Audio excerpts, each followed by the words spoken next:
et merci d'être présente et présent à ce live sur les formes alternatives d'emploi. Alors, vous allez trouver bizarre la façon dont sont posées mes lunettes, mais j'ai juste cassé la branche gauche et j'en ai quand même besoin pour vous lire les slides qu'on va vous présenter. L'idée, là, c'est pas du tout de faire un travail de spécialiste. Sophie Tchember qui peut se présenter tout de suite. Oui, bonjour, je suis Sophie. Je vais gérer en backup le chat et les questions pendant que Jean-Christophe vous expose les choses. Voilà.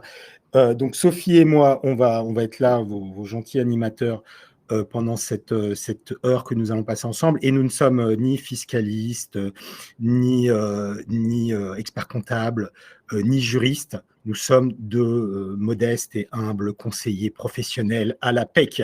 Donc, l'idée, là, c'est de vous faire un panorama des différentes formes alternatives d'emploi, c'est-à-dire tout ce qui est de l'ordre de la mission. Ensuite, on vous renverra, si vous le souhaitez, sur des gens qui sont des experts de ces domaines-là. Et en particulier, juste, je fais une annonce tout de suite, puisque vous êtes pour ceux qui sont présents là tout de suite, c'est de vous dire qu'avec Sophie, on anime le 29 octobre un atelier qui va durer 3 heures minimum, et avec une spécialiste lyonnaise de ces formes alternatives d'emploi, en particulier le portage salarial et la couveuse d'entreprise qu'on va évoquer ce matin. Elle s'appelle Cécilia Sylvestre, elle est tout à fait sympathique et très professionnelle. Et si ça vous intéresse, vous dire que je vous recommande de soit contacter Sophie, c'est sophie.tchember, soit apec.fr, soit me contacter moi, jean-christophe.erich@apec.fr, pour nous demander de vous inscrire dans cet atelier ou de nous contacter sur les réseaux sociaux type LinkedIn, plutôt juste LinkedIn, et à ce moment-là, on vous inscrira aussi. Petite précision, pardon, parce qu'il y a des gens là, je vois de Bordeaux, de plein d'endroits, oui. L'atelier dont on parle est sur Lyon. Voilà, l'atelier est à Lyon, au centre Gorge de Loup, au 74 rue Gorge de Loup. Alors évidemment, il faut que vous soyez à proximité pour pouvoir participer à cet atelier. Voilà pour ce démarrage. Je vais tout de suite aller sur la présentation. Normalement, et Sophie me le confirmera, vous devez voir le partage que je viens de faire. Parfait. Et Sophie me le confirme. Les règles, les consignes, vous avez la possibilité de poser vos questions via le chat, et c'est Sophie qui s'en occupera. On y répondra soit au fil du webinaire, soit on y répondra à la fin. L'idée aussi, c'est des règles de vie, c'est toujours les mêmes. Personne ne s'écharpe dans le chat, donc bienveillance, respect, non-jugement, et puis confidentialité si des gens partagent des choses pendant le chat, surtout que ça ne sort pas de ce webinaire. La semaine de l'évolution professionnelle, elle dure du lundi au vendredi 17 octobre, du lundi 6 au vendredi 17 octobre. Elle est organisée par l'APEC et Avenir Actif, qui sont les deux structures qui font du conseil en évolution professionnelle. L'APEC, nous, on le fait pour les cadres, et Avenir Actif, sur la région Rhône-Alpes, le fait pour les non-cadres. C'est du gratuit et c'est accessible à tout. Et je vois qu'il y a 75 webinaires thématiques et nous sommes un des 75. Les intervenants, c'est Sophie Tchember et c'est Jean-Christophe Erich. Voilà, on est consultant à l'APEC et il se trouve depuis un moment, moi ça fait 20 ans, Sophie ça fait quelques années aussi, et 7 ans, 8 ans 8 ans. 8 ans, voilà. C'est ça. Et il se trouve qu'en plus de ça, on a une spécialisation création d'entreprise au sein de l'APEC. On a un service création d'entreprise qui s'appelle Devenez entrepreneur.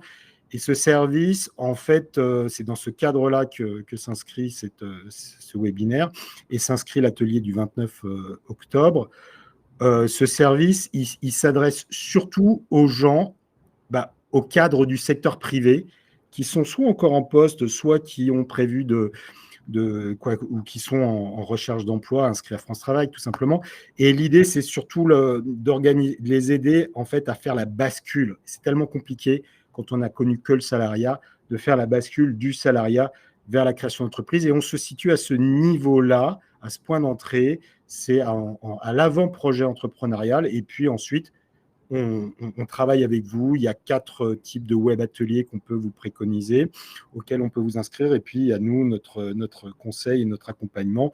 Et ensuite, on vous oriente vers les structures spécialisées dans la création d'entreprises. On va voir 5 types de formes alternatives d'emploi. On va commencer, on va voir 2, 4, 6, 7. On va voir 7. On va commencer par le portage et la coopérative d'activité d'emploi, la CAE. On va voir si, effectivement, pour ceux que ça peut intéresser, c'est qu'ils ont la possibilité aussi de se mettre en forme sociétaire, c'est-à-dire sous forme de SASU ou sous forme de URL. Ça concerne des solo-entrepreneurs. La SASU, c'est la société par action simplifiée unipersonnelle. Et on verra la différence avec l'EURL, qui est l'entreprise unipersonnelle à responsabilité limitée. Et puis, quand on aura fait ça, on ira sur la micro-entreprise que normalement vous connaissez bien, et puis la couveuse que vous connaissez moins. Et on aura quelque chose à vous dire sur la couveuse qui peut intéresser tous les gens qui s'apprêtent à s'inscrire à France Travail. On aura une information importante à vous faire parce qu'en 2025, les choses ont changé pour les créateurs d'entreprises à France Travail en tout cas. Et puis, on finira par le temps partagé, comment ça marche. On a 1 heure, pas plus, donc on est vraiment dans la presse du panorama. On n'ira pas au fond des choses. C'est plus une sensibilisation à ces formes à ces formes alternatives d'emploi. Formes alternatives d'emploi, c'est par rapport au CDI et au CDE. C'est ça l'idée. Voilà. Si j'ai du mal à trouver un CDI ou un CDD, on peut peut-être penser à ces formes d'emploi, ou si j'ai plus envie finalement d'être dans un lien hiérarchique de subordination, je préfère m'adresser à des clients. Eh bien, c'est à vous que s'adressent ces formes alternatives d'emploi. Découvrons le portage et la CE, découvrons la SASU et l'URL. C'est quoi le portage salarial? On va commencer par lui. Le portage salarial, c'est un truc qui existe depuis des années, depuis, je ne sais pas, les années faciles 90. Et c'est l'idée souvent, c'est représenté par un triangle. C'est une relation triangulaire entre une personne qui est vous, qui décrochez des contrats commerciaux, et puis une société qui va en fait vous faire la facturation à votre place. C'est-à-dire que vous allez prospecter, vous allez chercher des missions, vous allez en trouver, et vous allez vous adresser ensuite à une société de portage qui va s'occuper en fait de faire la partie administrative en fait de ce contrat. Et qui vous fera un contrat salarié.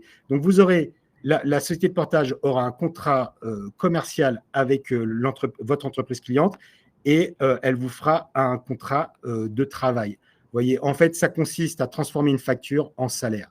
Et ça a beaucoup d'avantages, quelques inconvénients, mais beaucoup d'avantages. Donc, j'espère que vous m'avez suivi. Relation triangulaire entre une société, vous-même qu'on appelle le porté, et l'entreprise client. Ça existe depuis toujours. En 2017, juste, en fait, Sophie, je crois que j'entends des petits bruits de temps en temps. Juste, la société existe depuis toujours. Et de quoi je veux dire, le portage existe depuis toujours. En 2017, il a fait l'objet d'une convention collective et il a été vraiment bien formalisé, alors qu'avant, on était plutôt aux limites de la loi. Ça pouvait s'apparenter à du prêt illicite de personnel. Ça avait été toléré. Convention collective de 2017 a permis de bien structurer la chose. L'intérêt de la société de portage, c'est effectivement de vous fournir des fiches de paie. Pour vous, ça a plein d'avantages. C'est que vous allez avoir une activité indépendante sans avoir besoin de créer votre entreprise. C'est la société de portage qui va s'occuper de toute la partie administrative et comptable. L'inconvénient, donc ça a des gros avantages pour les gens qui sont phobiques au niveau administratif. Le gros avantage, c'est que vous aurez le package du salariat, tout, même l'assurance chômage.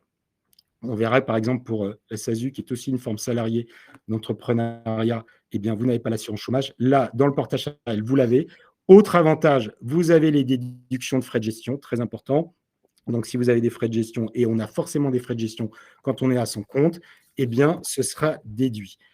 L'inconvénient de la société de portage, parce qu'il en faut quand même, c'est que vous allez facturer quelque chose que vous aurez 2 à 3 fois moins que ce que vous allez facturer. Pourquoi? Parce que vous allez payer les cotisations salariales employeurs et les cotisations salariales salariés. Si vous avez déjà regardé une fiche de paie, vous savez que ça représente grosso modo 40% du salaire brut. Et puis, en plus de ça, vous aurez 3 à 10% de votre chiffre d'affaires qui ira à la société de portage pour financer tout le travail administratif qu'elle va faire. Donc, voilà, grosso modo, vous allez perdre entre 43% et 50% de ce que vous allez gagner. Donc, gros coût, on va dire, social, mais en échange, grosse protection sociale. On va tout de suite aller découvrir la coopérative d'activité. La personne qui nous a fait cette présentation que nous sommes en train de vous présenter avec Sophie a utilisé un support que je vais vous retrouver là. Sophie, est-ce que tu peux me dire si tu vois à l'écran? Parfaitement. Merci beaucoup, tu es mon témoin. Ça permet de savoir N'est-ce pas? si tout le monde le voit. Est-ce qu'il y a déjà une question qui arrive et auquel on pourrait répondre ou... Alors, pour l'instant, des questions sur lesquelles je réponds au fur et à mesure, qui sont plus ou moins abordées, avec une forte demande sur la CAE. Forte demande sur la CAE, ben on On l'aborde. va y aller. Ouais, La tout à fait. CAE, coopérative d'activité d'emploi, c'est issu de l'économie sociale et solidaire. Ça fait l'objet aussi d'une... alors oui, là vous avez un graphique qui vous montre ce que c'est. L'économie sociale et solidaire, c'est tout ça. Et l'économie sociale et solidaire, c'est un gros secteur en France qui doit représenter de mémoire entre, allez, je dirais 10, mais ça peut être entre 10 et 20% du secteur de l'activité économique française. Dedans, il y a 4 formes principales de structures. Il y a, vous le voyez à l'écran, je vais le garder, il y a les coopératives, SCOP et SKIC, il y a les mutuelles, il y a les associations comme l'APEC. Donc l'APEC, Association pour l'emploi des cadres, fait partie de l'économie sociale et solidaire. Et vous avez les fondations d'entreprises. Puis certaines sociétés commerciales, donc ça en a fait 5, ils ont rajouté effectivement des sociétés commerciales de type insertion professionnelle de mémoire. Ça fait un gros secteur qui s'oppose pas, mais qui se distingue en fait du secteur concurrentiel, du secteur capitaliste classique, puisqu'il y a des valeurs fortes de solidarité, d'utilité sociale et de responsabilité sociale dans l'économie sociale et solidaire. Dans l'économie sociale et solidaire, il y a un sous-groupe dont je viens de vous parler, qui sont les coopératives, qui sont soit des SCOP, soit des SKIC. Pareil, nous ne sommes pas avec Sophie des spécialistes, donc on ne va pas aller sur ça, mais c'est dans ce cadre-là, dans cette sous-ensemble de l'économie sociale et solidaire, que s'inscrit un autre sous-ensemble que sont les CAE, les coopératives d'activité d'emploi. On en a aujourd'hui 163. Le chiffre d'affaires est de 310 millions d'euros sur toute la France. Voilà ce qu'on peut dire tout de suite. Ça, c'est pour vous camper le cadre de la CAE. Comment ça fonctionne une CAE? Le truc important, c'est de retenir que ça a été expérimenté pendant des années et que ça fait l'objet d'une loi, la loi Hamon de 2014, qui est relative à l'économie sociale et solidaire, qui a bien gravé dans le marbre de la loi la CAE. Le développement économique, l'idée, c'est que ça doit vous aider, en fait, ça doit aider les porteurs de projets à mener à bien leur projet entrepreneurial, leur projet d'activité indépendante. Et pour ça, vous allez bénéficier d'un accompagnement personnalisé au sein d'une CAE. Le cadre juridique, c'est la CAE qui va vous fournir en tant qu'entrepreneur salarié, c'est comme ça qu'on vous appelle dans une CAE, en tant qu'entrepreneur salarié, c'est la CAE qui va vous fournir votre numéro de TVA et votre numéro de SIRET. Et et en plus de ça, la société de la CAE va vous permettre de bénéficier de la protection du salariat. On parle d'entrepreneur salarié, ce que je vous disais à l'instant. Sur le plan juridique, ça fonctionne exactement comme la société de portage. C'est ça qu'il faut avoir en tête. Ce que je disais tout à l'heure, c'est vous avez les mêmes avantages et les mêmes inconvénients que la société de portage.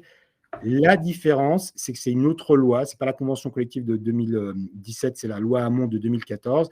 La différence, c'est que, c'est ce qu'on va voir tout de suite, c'est la notion de mutualisation. Vous n'aurez pas ça dans une société de portage qui reste une entreprise du secteur concurrentiel. La mutualisation dans une CAE, ça va vous permettre de bénéficier à la fois des services mutualisés de la CAE, mais aussi de mutualiser non seulement les ressources de la CAE à votre profit, mais aussi, et des profits des autres entrepreneurs salariés, mais aussi mutualiser un certain nombre, et c'est ce qu'on va voir dans la partie coopération, vous allez pouvoir, ça c'est sur le mode de gouvernance, ce que je voulais vous dire, oui voilà, c'est ça qui est important, c'est que ça va vous permettre aussi de mutualiser des missions. C'est ça l'intérêt d'une coopérative d'activité et d'emploi, c'est que l'un des entrepreneurs salariés décroche une mission, et ben, il peut le partager avec les autres entrepreneurs salariés. Il y a cette notion-là, c'est un lieu d'échange et de partage. Souvent, c'est un tiers-lieu, la CAE, donc il y a un espace de coworking, il y a des ateliers, il y a des groupes de travail. Il y a vraiment l'idée de mutualisation, de participation. Et au niveau, là, c'est plutôt au niveau juridique, eh ben c'est un mode de gouvernance démocratique. Vous voyez, c'est pas comme la société par action où c'est celui qui détient le plus d'actions qui est le patron. Finalement, eh ben là, c'est chaque personne correspond à une voix, que ce soit un homme ou une femme, ça revient à une voix. Et donc, par la suite, en devenant associé de la coopérative, vous aurez de la CAE, vous aurez la possibilité d'avoir votre mot à dire. Chapitre 2, le statut d'entrepreneur salarié. Les étapes du parcours. Alors, est-ce qu'on va les faire, les étapes du parcours? Oui, si, c'est important. C'est important parce que le contrat CAP, je ne vous le dis pas tout de suite parce que j'ai envie que vous restiez avec nous, mais le contrat CAP, ça va être très important pour les gens qui s'apprêtent à s'inscrire à France Travail ou qui sont déjà inscrits à France Travail et qui vont annoncer à leurs conseillers qu'ils veulent créer leur boîte. Il va falloir parler de ce contrat CAP. Donc, le contrat d'appui, quand vous rentrez dans une CAE, vous signez un contrat CAP, contrat d'appui au projet d'entreprise. Ça a plein d'avantages, puisque voilà, vous allez être hébergé juridiquement, vous allez bénéficier du SIRET de la CAE, vous allez bénéficier des services mutualisés de la CAE, vous aurez la définition de vos objectifs à atteindre et des obligations d'activité minimale à respecter. C'est voilà, c'est le premier contrat juridique que vous allez signer avec une CAE, ça s'appelle un CAP. Ensuite, si votre activité se développe, eh bien, vous allez devenir un salarié, redevenir un salarié, mais un salarié avec une particularité, c'est que vous serez entrepreneur en même temps, mais je veux dire un salarié classique, c'est-à-dire vous serez en CDI de la CAE. Et bien entendu, vous avez tous les avantages du salariat inhérents à ce statut salarié et dont fait partie l'assurance chômage qui peut être intéressant, mais aussi les congés payés, la couverture maladie, etc. Vous avez 3 ans. La durée de vie, c'est ça qu'il faut avoir en tête dans une CAE, c'est 3 ans. Alors non, la durée de vie, c'est beaucoup plus, mais c'est pendant 3 ans, vous êtes soit en CAP au début, soit en CDI ensuite, et au bout de 3 ans, ce qui va se passer dans la CAE, c'est qu'on va vous proposer de devenir associé et de participer à la gouvernance. Normalement, vous ne pouvez pas rester dans la CAE sans devenir associé. Si au bout de 3 ans, soit vous devenez associé, soit finalement vous créez votre propre boîte. En fait, c'est ça l'idée de la CAE. Qu'est-ce que je vais vous dire en plus? Oui, les profils des entrepreneurs salariés, là, ça va être important parce que, en gros, un entrepreneur salarié dans une CAE, ça gagne en moyenne 1 381 € par mois. Et ça, cette notion de revenu, elle est importante parce que ça ne va pas être le cas dans une société de portage salarial. Société de portage salarial, la convention collective de 2017, je n'ai pas le chiffre tout de suite en tête, vous le demanderez à Cécilia Sylvestre pour ceux qui viendront participer à l'atelier du 29, mais en gros, c'est dans les 2 000, 2 500 € par mois. Et pourquoi ? parce qu'il y a deux choses qui vont différencier la CAE du portage salarial. Dans le portage salarial, forcément, c'est du B2B. Forcément, vos contrats avec des boîtes, ou plutôt les contrats que vous allez trouver, que vous allez décrocher, mais que signera votre société, la structure, c'est forcément avec des entreprises. Ça ne peut pas être avec des particuliers. C'est la grande différence entre la CAE et avec le portage salarial, parce qu'en CAE, vous pouvez vous adresser aussi bien à des entreprises qu'à des particuliers. Et il se trouve que le salaire, vous devez avoir un salaire minimum dans une société de portage salarial. Je viens de le dire, c'est au moins 2 000 ou 2 500 euros. Je n'ai pas le chiffre en tête. Là, il n'y a pas de salaire minimum. Il n'y a pas de salaire minimal. Et quand on fait le calcul, on s'aperçoit que c'est plutôt 1 380 euros par mois. Ça veut dire quoi? Ça veut dire que la plupart des gens qui sont en CE ne sont pas des cadres. Et quand vous suivez cet atelier, souvent, vous êtes des cadres. La CE, c'est surtout des non-cadres, surtout des ouvriers, des employés, et on voit, et des agents de maîtrise, on voit les différents métiers que ça concerne, animateurs socioculturels ou périscolaires, animateurs sportifs, personnel administratif, conseiller emploi, insertion, formation non-cadre, comptable, jardinier, auxiliaire de petite enfance. Voilà ce que ça concerne les CAE. Il y a pas mal, le secteur du BTP, il y a pas mal dans le secteur du BTP de CAE. À Paris, il y avait Alterbâtir. À Lyon, il y a Cabestan de mémoire. Le BTP, par exemple, est bien représenté dans les CAE. Mais l'idée, c'est que c'est des non-cadres qui sont plutôt dans ce type de structure. Si je passe à la slide suivante, on va faire le quiz tout de suite. Qu'est-ce que vous avez retenu? Je vais le faire pour vous. Je vous laisserai à chaque fois 3-4 secondes pour vous demander quelle est la réponse, mais je répondrai pour vous. À quelle famille économique appartiennent les CAE?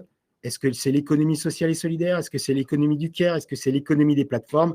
Allez, vous avez 3 secondes pour y réfléchir. Et bien entendu, vous avez bien répondu, c'est l'économie sociale et solidaire.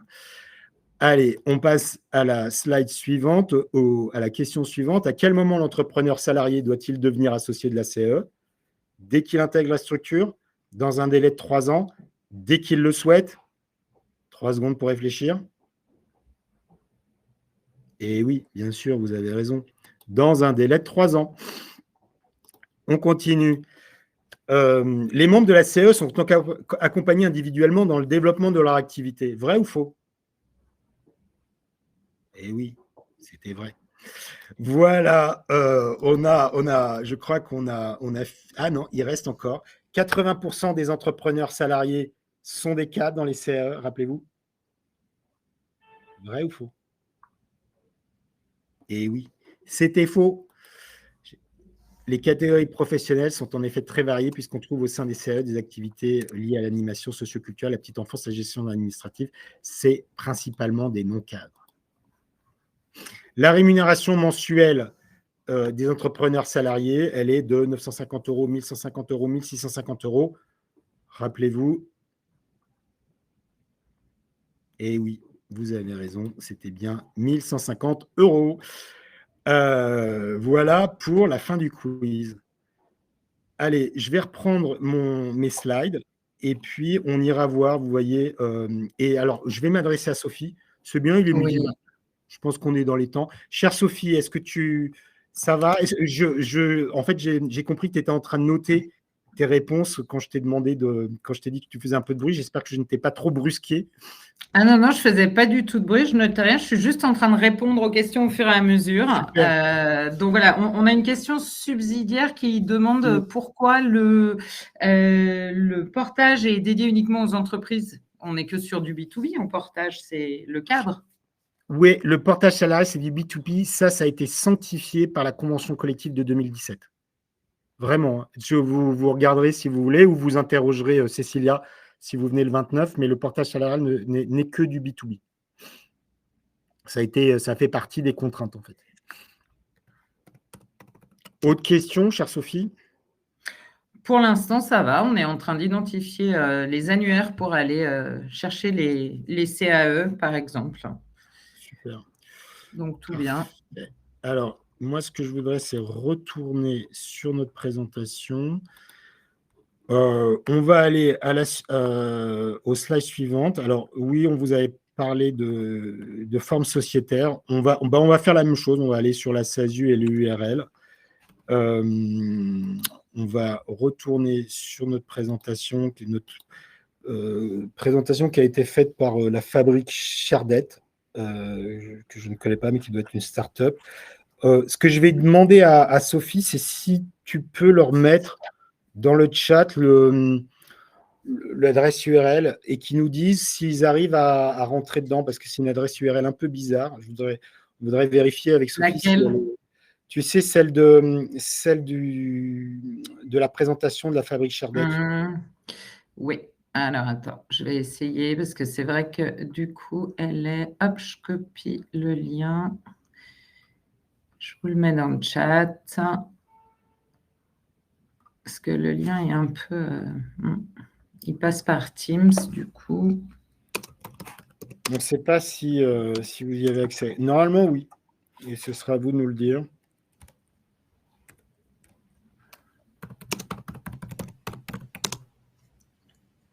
Hop. C'est fait. Donc, on avait dit qu'on allait évoquer les formes sociétaires, la SASU et l'URL. On commence par la SASU, qui est la forme sociétaire que préfèrent les demandeurs d'emploi. On va voir ça tout de suite. Qu'est-ce qu'une SASU? Être indépendant en SASU. Puis on aura bien entendu le fameux quiz. Allez, j'essaye autrement. Hop. Qu'est-ce que c'est que la SASU? C'est une société par action simplifiée unipersonnelle. Elle évolue dans un cadre juridique particulier, proche de celui des URL, des EURL qu'on va voir tout de suite après, mais que nous allons détailler dans ce chapitre. Alors, qu'est-ce que c'est qu'une SASU? C'est une forme de société relativement attractive. Et pourquoi elle est relativement attractive? Parce que, en fait, et je spoil tout de suite le truc, c'est que c'est du salariat. Et donc, à nouveau, vous allez avoir le package salarié. On regarde la structuration. Donc, on a, si vous regardez le premier camembert, vous avez 75% d'entreprises individuelles en France, dont la micro-entreprise, et puis principalement, et puis 25% de sociétés. Et c'est au sein des sociétés que se situe la SARL, l'URL, la SAS et la SASU. Et si vous regardez ce deuxième camembert, je ne vais pas rentrer dans les points d'interrogation, parce qu'il est déjà 12h28, donc on vous laissera y aller si le lien fonctionne pour vous. Mais vous remarquerez que SAS, SAS et SASU correspondent à 75% des sociétés. Le 25%, c'est les SARL et URL. La différence, je vous le fais tout de suite, c'est que SASU et URL, c'est unipersonnel, donc vous êtes le seul associé, vous êtes tout seul, vous êtes solo entrepreneur. SARL et SAS, vous êtes plusieurs. Donc, visiblement, je t'interromps 2 secondes. Le lien marche. Le second que je vous ai mis, le premier était lié à une conversation Teams, désolé. Et le second fonctionne. Eh bien, alors, on a rempli notre mission. On peut s'arrêter là. Vous n'aurez plus qu'à aller regarder. Non, on va les faire ensemble et puis vous irez explorer.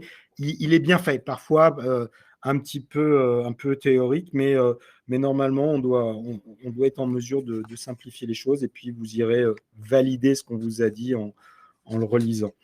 Ouais, il y a 2 casquettes. Vous êtes à la fois dirigeant et associé dans une SASU et vous êtes le seul associé. Ça a des implications juridiques. Si vous êtes associé, c'est vous qui détenez le capital et c'est des actions. C'est vous qui allez prendre les décisions stratégiques et vous devez approuver les comptes annuels de votre société. En général, vous ferez appel à un expert comptable parce que c'est de la matière complexe. Et vous pouvez décider de faire entrer d'autres personnes au capital de la société. Vous deviendrez une SAS. Voilà, ça, c'est votre rôle d'associé. Puis vous avez un deuxième rôle qui est celui de dirigeant. Et vous êtes président de la SASU, contrairement à l'URL où vous allez être gérant.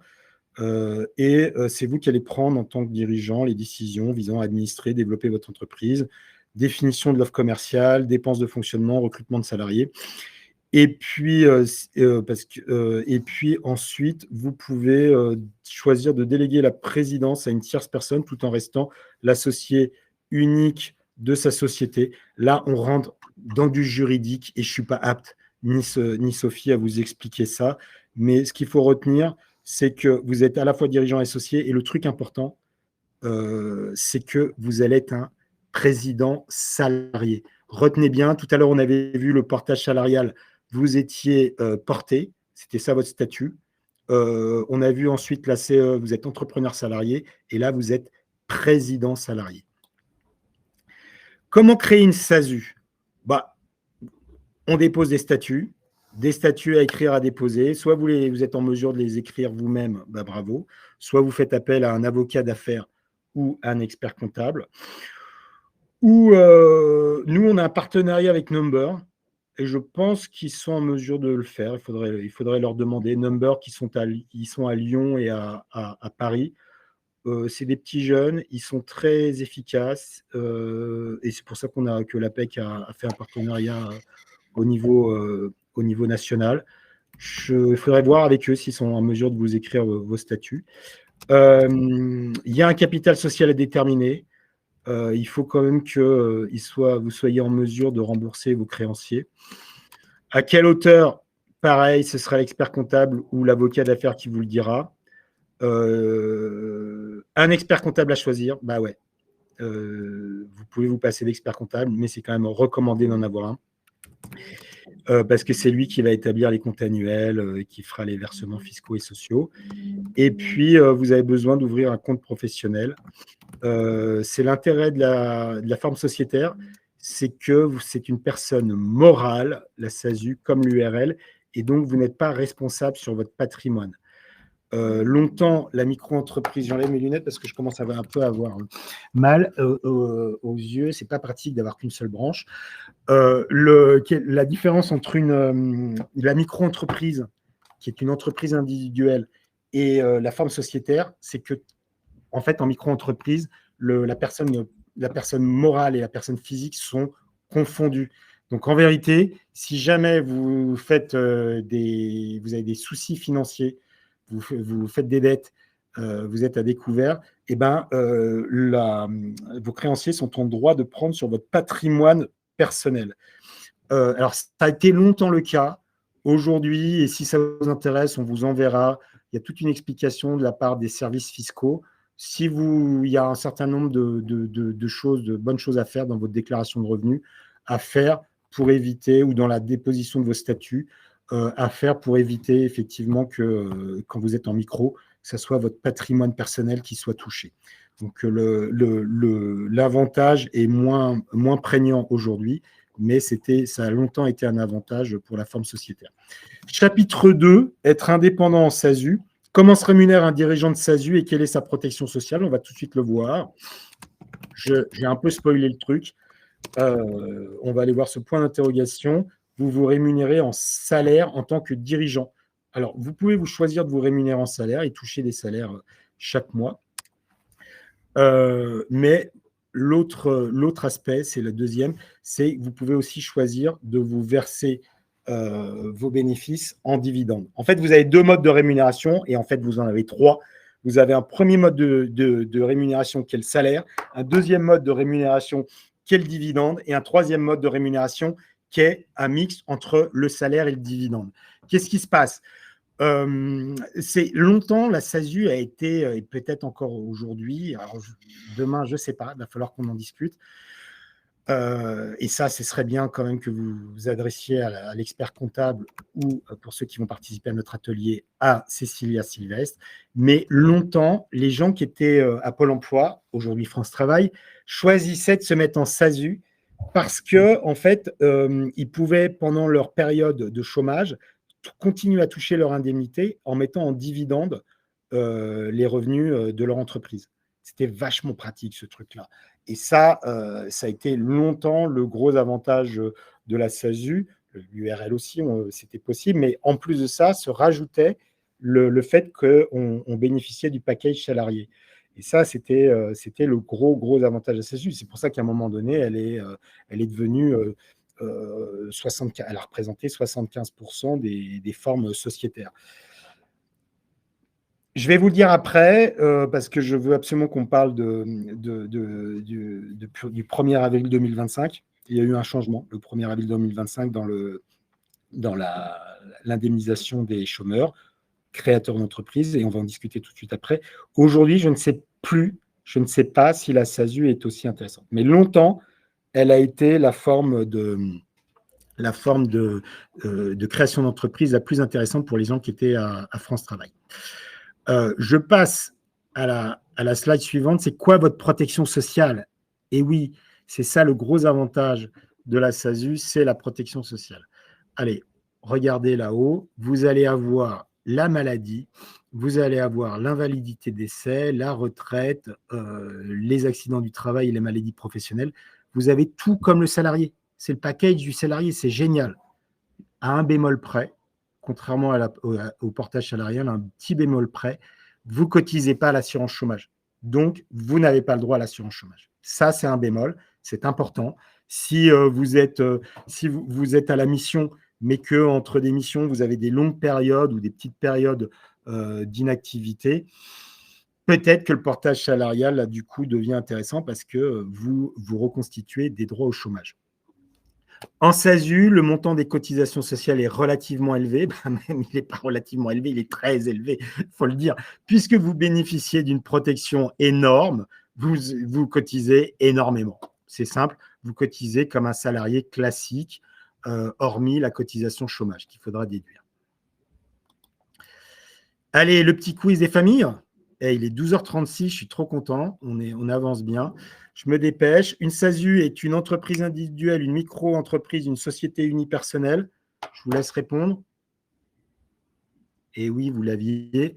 C'est société unipersonnelle. Pour l'instant, je fais un sans faute, je suis content. Si jamais je me trompe, il ne faudra pas m'en vouloir. Allez, pour créer une SASU, il faut déposer une somme d'argent. Comment on dit l'erreur est humaine. Pour créer une SASU, il faut déposer une somme d'argent qui constitue les réserves de la SASU, le capital social de la SASU, le fonds d'investissement de la SASU. Ça a l'air simple comme ça. Hein. Allez, j'essaye. Est-ce que ce serait ça? Est-ce que ce serait ça? Allez, je vais tenter ça. Ouais, j'ai encore gagné, je suis trop content. On continue. Quel est le nom donné au dirigeant ou à la dirigeante d'une SASU? Le ou la présidente, et oui, mesdames, vous êtes concernées, le ou la chef, le ou la gérante. Allez, 3 secondes. Et oui, vous l'aviez, c'est le ou la présidente. Donc, vous demandez à votre conjoint ou votre conjointe de vous appeler maintenant monsieur ou madame la présidente. En SASU, un freelance peut se rémunérer en salaire et en dividende, et c'est tout. Alors, il faut comprendre, en SASU, un freelance peut se rémunérer en salaire et c'est tout. Ou un freelance peut se rémunérer en salaire et en dividende? Je vous laisse répondre. Je présume que c'est ça. Waouh, encore gagné. Alors là, je m'impressionne. Merci Sophie pour tes encouragements. Le dirigeant d'une SASU a la même couverture sociale qu'un salarié, sauf pour un risque. Lequel?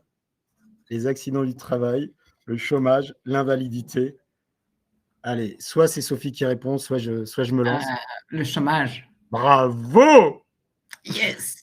On est trop forts tous les deux. Mine de rien. Recommencer le module, non, on ne va pas le recommencer, les amis. On va tout de suite passer à l'URL. Vous savez, c'est la deuxième forme sociétaire. Vous l'avez promis, la voici. On va le faire vite parce qu'il y a beaucoup de mots dans ce qu'elle nous a fait la Fabrique Chardet de mémoire et on vous le laissera découvrir. Les contours de l'URL et le statut social, c'est ça. Moi, ici, j'ai le son. J'ai découvert qu'il y avait le son en plus. À la maison, vous pourrez voir que vous pouvez, en plus de ça, l'écouter avec la jolie voix de la personne qui a enregistré la bande-son de ces slides. Formidable. Une URL est une entreprise unipersonnelle à responsabilité limitée. Comment fonctionne-t-elle? On va tout de suite aller le voir. Comme la SASU, l'URL est une société unipersonnelle. Donc, vous êtes un solo entrepreneur. Qu'est-ce que ça nous dit là?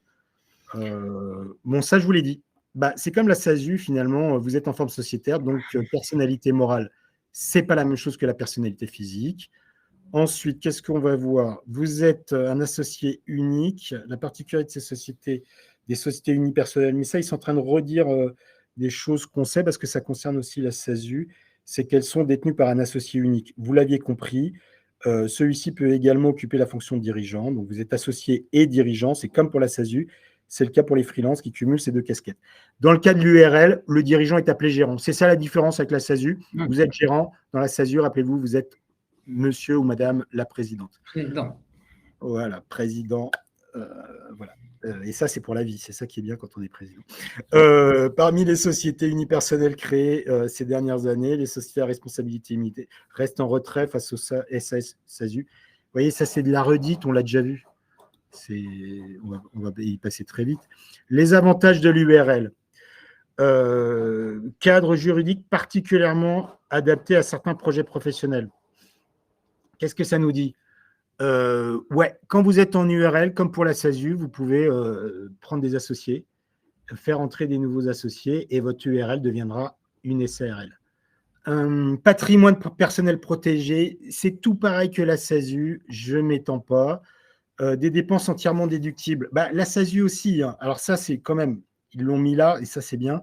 C'est le truc important, c'est le fait que vous avez vos frais professionnels déduits. Ce n'est pas n'importe quoi, les frais professionnels déduits. On va voir qu'il y a une forme d'entreprise qui ne vous permet pas de déduire vos frais professionnels. Je spoil tout de suite, c'est la micro-entreprise. Et ça, c'est embêtant. Pourquoi? Parce qu'on a très vite des frais professionnels, ne serait-ce que si vous travaillez à la maison, vous avez votre loyer si vous êtes locataire, mais vous avez aussi votre électricité, vous avez votre Internet, vous avez le transport, vous avez tout un tas de choses inhérentes à votre activité. Et il se trouve que vous pouvez déduire 30%. Si vous travaillez à la maison, vous pouvez déduire 30% de votre loyer, 30% de votre électricité, 30% de votre Internet. Ça représente des sommes importantes, hein. Souvent, c'est plusieurs centaines d'euros, voire milliers d'euros, ça dépend de votre chiffre d'affaires. Donc, ça, c'est quelque chose d'important. Parfois, on a aussi des stocks de marchandises, effectivement. On a des investissements à effectuer. On a du transport, on a de l'hôtellerie, on a de la restauration. Et tout ça passe en frais professionnels. Avantage de l'URL, quasiment toutes les activités peuvent être exercées en société unipersonnelle. Donc, ça concerne aussi la SASU. C'est super. On passe à la slide suivante. Une gestion rigoureuse. Pour moi, ça va être comme la SASU. Il y a des dépôts des statuts. La création d'une URL passe par plusieurs étapes obligatoires. Dépôt à la banque du capital social. Il y a un capital social, rédaction et dépôt des statuts. Bon, c'est pareil que pour la SASU. Ensuite, gestion comptable. Il vaudra mieux faire appel à un expert comptable, comme pour la SASU. Donc, rien de nouveau sous le soleil. Pour cesser son activité, une URL doit faire l'objet d'une procédure de dissolution de liquidation. On n'en est pas là, on vient de la créer. Donc, on ne va pas en discuter. Chapitre 2, le statut social. Ouais, c'est ça qui va nous intéresser. C'est quoi le régime social de l'URL? Eh bien, vous allez être affilié à la SSI, appelée autrefois RSI. Donc, si vous avez des parents ou si vous-même avez été au RSI, vous vous souvenez peut-être de ce que ça représente. Ce n'est pas la sécurité sociale du salarié, ce n'est pas le régime général, hein. C'est quelque chose de très particulier. Et puis, vous avez une autre caisse qui est la caisse des professions libérales, si vous êtes en profession médicale, paramédicale, juridique, architecte, guide, conférencier, moniteur de ski. Je ne rentre pas là-dedans, je ne suis pas fiscaliste, je vous l'avais dit, ni juriste. Mais voilà, c'est la sécurité sociale des indépendants. Et ça représente quoi? Et c'est des cotisations qui sont faibles. Alors, c'est beaucoup plus faible que la SASU ou la SAS. Par contre, en échange, vous avez une protection qui est moindre. Et c'était ça auquel je souhaitais venir. C'est que votre protection sociale, on le voit tout de suite sur cette slide, ça ne va pas être Byzance. Au niveau de la maladie, vous êtes couvert en cas de maladie, maternité, arrêt de travail, invalidité. On découvre que les gens qui étaient en profession libérale, qui étaient à la CNAF-PL ou la CIPAV, ne touchaient pas d'indemnité journalière, mais qui sont couverts depuis juillet 2021. Mais vous voyez, le truc n'est pas génial. Et en plus de ça, si vous touchez effectivement des indemnités maladie, maternité, arrêt de travail, invalidité, ce ne sera pas Byzance, ce ne sera pas BZEF. Aussi, on disait à une époque en argot. Les freelances en URL, ils cotisent pour la retraite. Je ne sais pas si vous avez déjà rencontré des gens qui ont cotisé au RSI ou au SSI. Là, les retraites sont souvent très, très, très, très petite. Donc voilà, c'est ça qui n'est pas génial. Alors pour les gens qui ont fait 25 ans de salariat, là, la question ne se pose pas parce que vous avez vos 25 meilleures années en tant que salarié. Donc c'est pas grave finalement d'être au SSI. Ça, je parle pour la retraite. Pour la maladie, c'est autre chose. Vous n'avez pas le droit à l'assurance chômage, c'est exactement pareil que pour la SAS ou la SASU. Et vous n'avez pas de protection en matière d'accident du travail ou de maladie professionnelle. Ouais, il faut vous prendre une RCP, là, comment on appelle ça, responsabilité civile professionnelle. Donc, il va falloir vous prendre une assurance, une mutuelle. Ça, c'est des coûts en plus. Le quiz. Qu'avez-vous retenu? Testez vos compétences. Je le fais vite. Il nous reste un quart d'heure pour voir la micro, la couveuse et le temps partagé. On a le temps. Est-ce qu'une société… Ne nous inquiétons pas, je me rassure. Là. On va pas traîner quand même. Hein, on ne va pas traîner, je suis d'accord. Qu'est-ce qu'une société unipersonnelle? Une société dont la personnalité juridique se confond avec celle de son fondateur. Une société détenue par un associé unique. Une société qui ne peut pas embaucher de salariés. Allez, moi, j'imagine que c'est une société détenue par un associé unique. Bravo, je suis trop fort. Allez, je passe à la question suivante. Une URL bénéficie de formalités comptables allégées. Elle n'a ni bilan ni de compte de résultats à établir. Ça m'a l'air pas tout à fait juste. Je mets faux, c'est bon. Au regard de la sécurité sociale, le gérant de URL est considéré comme assimilé salarié, travailleur non salarié. Si vous m'avez écouté à la fin, je pense que vous savez répondre. Et ouais, vous êtes TNS, vous êtes au SSI. En URL, le montant des cotisations sociales est plus faible que pour les salariés. Je pense qu'on est passé longtemps là-dessus, donc je imagine qu'on va dire que ouais. Bravo. Et puis, dernière question, je pense, le gérant d'URL n'est pas couvert contre le risque d'accident du travail ou de maladie professionnelle. Je crois que c'était la dernière chose qu'on a dit, et effectivement, ça le confirme. Donc, vous voyez, c'est bien fait, ce truc. Et vous allez pouvoir aller voir l'entreprise de travail à temps partagé, le groupement d'employeurs, le CDI intérimaire. Vous pourrez revoir le portage salarial, la micro-entreprise, la couveuse d'entreprise. Et puis là, ce qu'on vient de faire, c'est SASU et puis EURL. Je reviens sur ma présentation originelle. Je me remets en mode présentateur. On vient de voir la SASU, l'URL. On va découvrir la micro-entreprise et on va découvrir la couveuse. La micro-entreprise, c'est de l'entrepreneuriat. La micro-entreprise, là, vous allez carrément créer votre boîte. Il va falloir faire une demande de SIRET que vous allez faire en quelques heures et que vous aurez votre SIRET en quelques jours. C'est ce qu'on appelle le régime ultra simplifié de l'entrepreneuriat. La micro-entreprise a été créée en 2008 sous le gouvernement Sarkozy.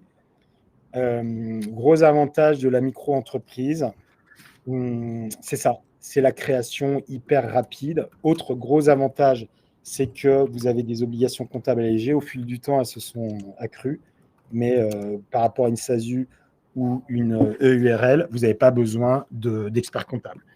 Vous allez être attaché au SSI. Rappelez-vous ce qu'on a dit tout à l'heure. Donc, c'est petite protection, petite cotisation sociale, mais aussi petite couverture sociale. Il faut que je rajoute quelque chose là tout de suite. La première année, vous avez le droit à une déduction des charges sociales quand vous êtes en entrepreneuriat. Ça s'appelle l'ACRE. Si tu te trouves sur le net, tu peux leur mettre, Sophie, dans le chat. C'est l'aide, s'il te plaît, c'est l'aide à la création et à la reprise d'entreprise. Ça vous fait une sacrée déduction de charges sociales la première année, cette ACRE.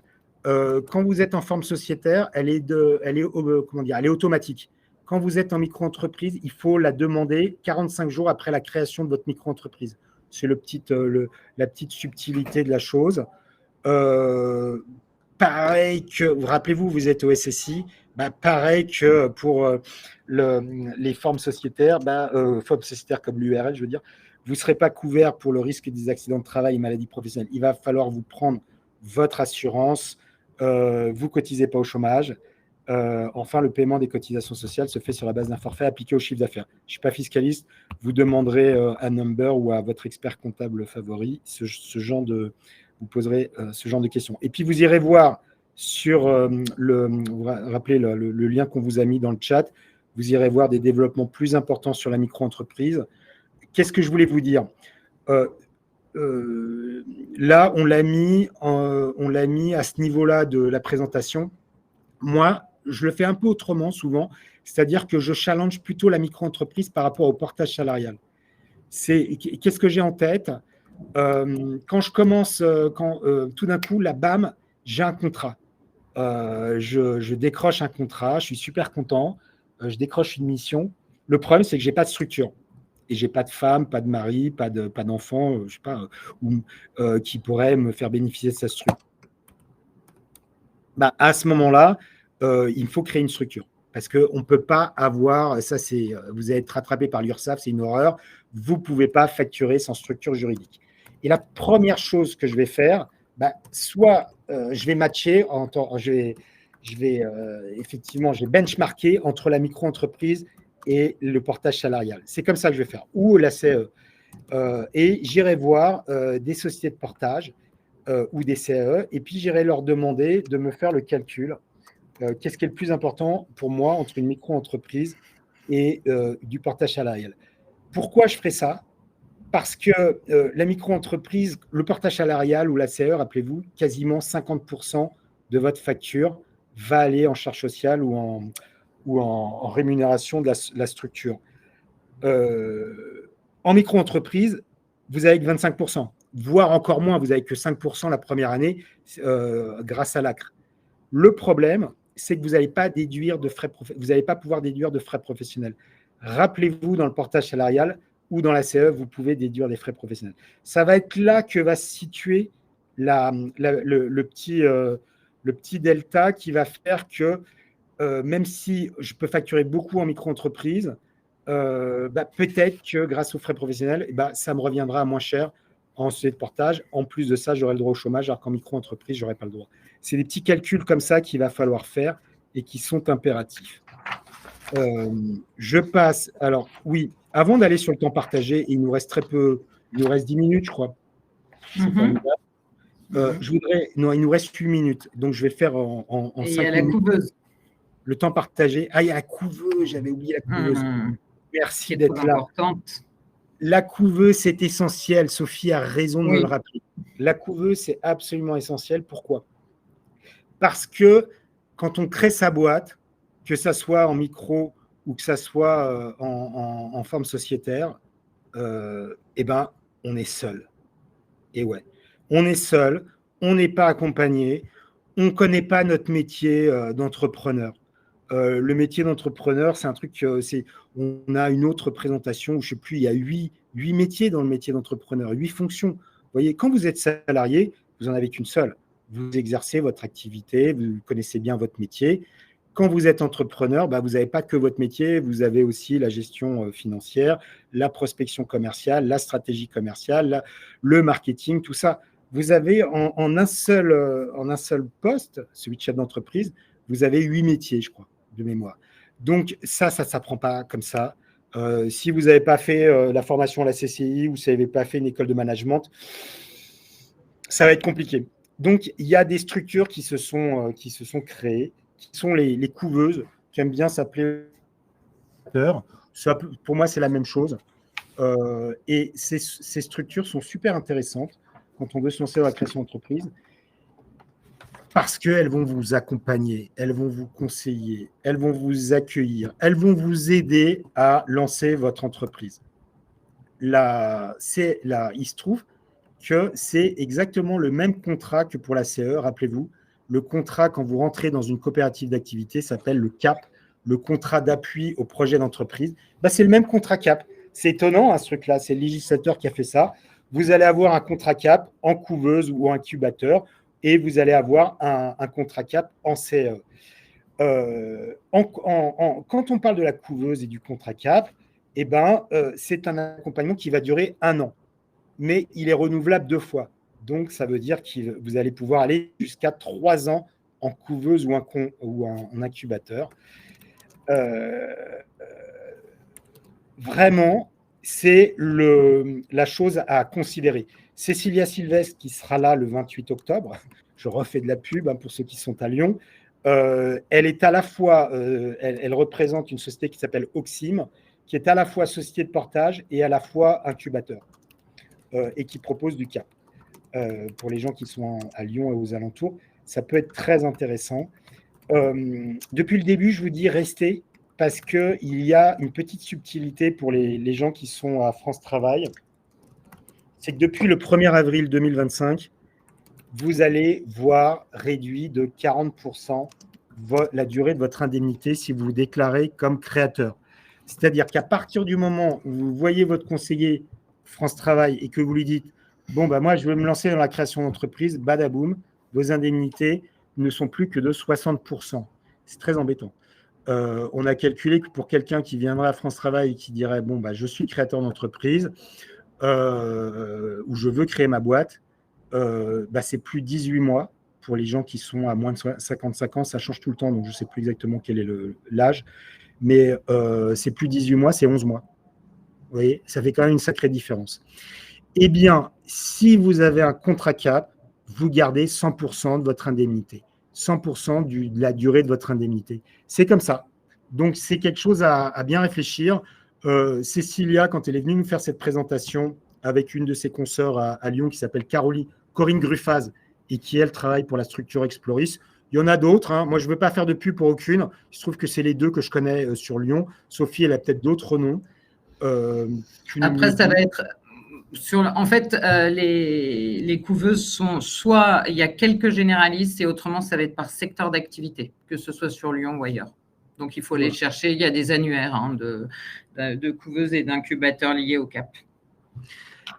Voilà. Donc, et quand Cécilia, donc vous irez chercher, mais quand Cécilia nous a parlé, elle a eu un mot assez drôle. Elle a dit moi, si demain j'étais à mon compte, je signerais tout de suite un contrat CAP. Et je dois la rejoindre. Si demain j'étais à mon compte, effectivement, je signerais tout de suite un contrat CAP pour l'accompagnement, et puis pour le fait que je serais inscrit à France Travail. Et donc, j'aurais, pour l'instant encore, en tout cas en 2025, les 100% de la durée de mon indemnité. Je vous passe très rapidement là-dessus. C'est le temps partagé. Je vais aller très rapidement là-dessus parce qu'en fait, c'est une super idée. C'est une idée géniale, le temps partagé. C'est pour tous ceux d'entre vous qui ont envie de travailler à temps partiel. C'est top. Vous savez que quand on est 4, c'est compliqué de trouver un job à temps partiel. Là, vous allez travailler pour plusieurs boîtes en même temps. C'est ce qu'on appelle du temps partagé. Et la structure qui va vous accueillir et qui va vous faire signer un CDI, ce sera soit un groupement d'employeurs, donc des employeurs qui se mettent ensemble sous forme de GE pour se partager des ressources humaines, soit une ETTP, une entreprise de travail à temps partagé. Comment vous dire la chose? Ça concerne surtout des startups, des TPE, des PME qui n'ont pas les moyens, en fait, de se payer à temps plein un cadre.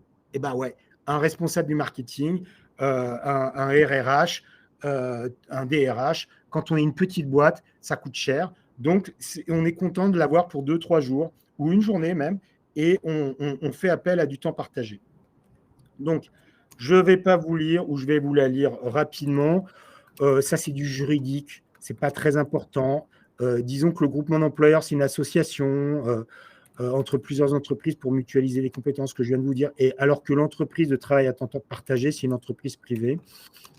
Le GE comme le TTP, elles embauchent un salarié en CDI et elles le mettent à disposition chez ses clients quand c'est une ETTP ou chez ses adhérents quand c'est un groupement d'employeurs. Ça crée de l'emploi stable. Ils peuvent également proposer un accompagnement. Alors ça, c'est plutôt côté entreprise, ça ne nous concerne pas, mais il y aura un accompagnement pour les adhérents ou pour les clients. Pourquoi c'est intéressant pour vous? Parce que vous allez travailler entre plusieurs boîtes, vous allez découvrir plusieurs univers. Au lieu d'avoir un seul employeur, vous en aurez plusieurs. Vous allez plusieurs employeurs, plusieurs secteurs d'activité. Voilà, ça vous donne une grande diversité dans les missions. Il y a plusieurs inconvénients. c'est qu'en général, quand on est à temps partiel, bah, finalement, on est à plus qu'un temps plein si on les regroupe les uns à côté des autres. Si vous reconstituez un temps plein en 2-3 entreprises où vous êtes à temps partiel, en général, vous ne travaillerez pas 100%, mais 120 ou 150%. C'est un inconvénient. Pour les gens qui cherchent du temps partiel, par contre, c'est très intéressant.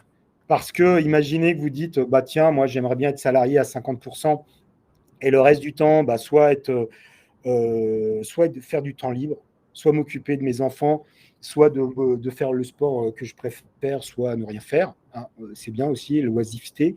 Et ben, c'est une bonne formule. C'est une formule de temps partiel, finalement. L'autre inconvénient du temps partagé, on doit vous le dire, c'est que les effectifs sont très faibles.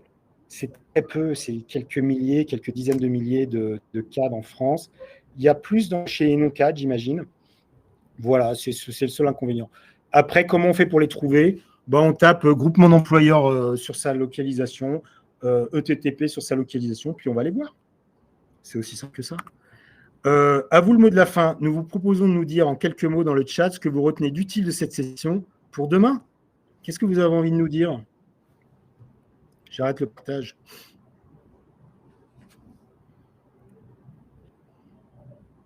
Si vous avez envie de nous dire quelque chose. Vous pouvez nous féliciter.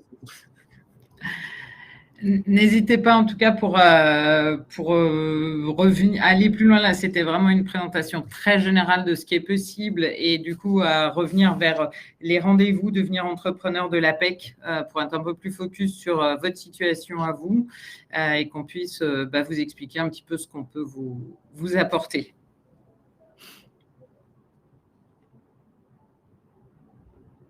Et puis, vous avez toutes les capsules de la lecture pour passer de bonnes nuits ensuite.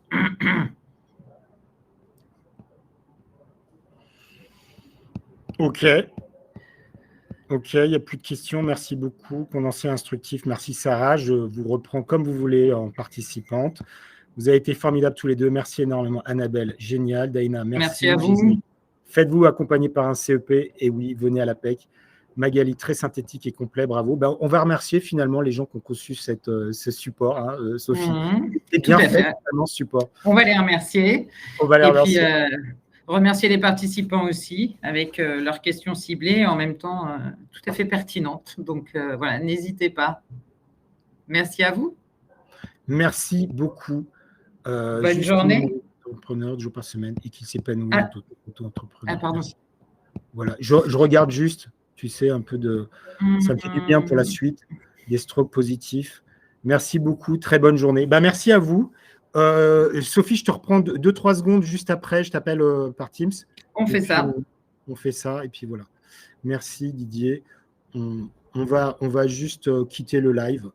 Vous quittez à tous. Merci, vous êtes nombreux. On vous quitte tout de suite. Merci d'avoir été… Bonne journée à tous. Merci. Voilà.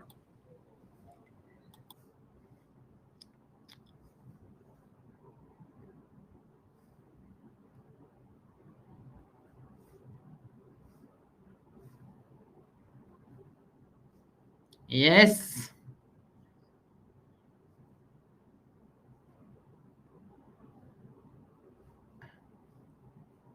Ah non, mais non, j'ai vu Cyril, il m'a fait rire parce qu'il me dit, mais attends, putain, je suis pas au bon endroit. Attends, je vais couper là déjà.